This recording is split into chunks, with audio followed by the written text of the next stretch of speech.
So what's the best advice I ever got about homeschooling? Okay, it came from a mom who told me, it was harsh, but it was so true.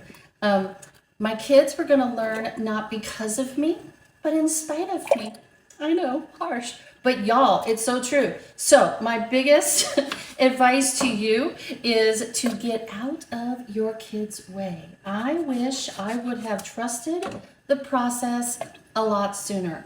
The Lord really created our kids to be natural sponges. I mean, they're gonna learn. So we just need to trust the process and get out of the way. And I will tell you, the year that I finally believed this and trusted the process and thought, okay, God's got this, that was the best homeschooling year. And it just got better after that.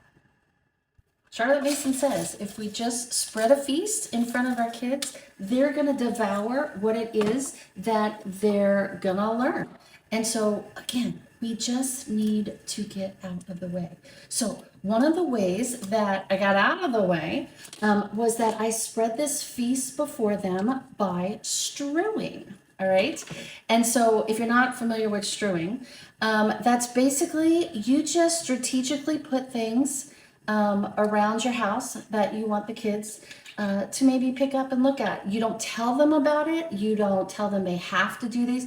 You just lay them around, like different activities to do, and puzzles and wooden blocks and books you would love for them to read.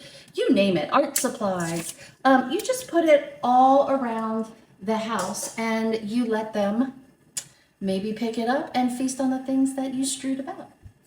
Okay, so if you want more information about strewing, I did a couple of Coffee with Carrie homeschool podcast episodes on the art of strewing, and so you could go ahead and take a listen to them, okay?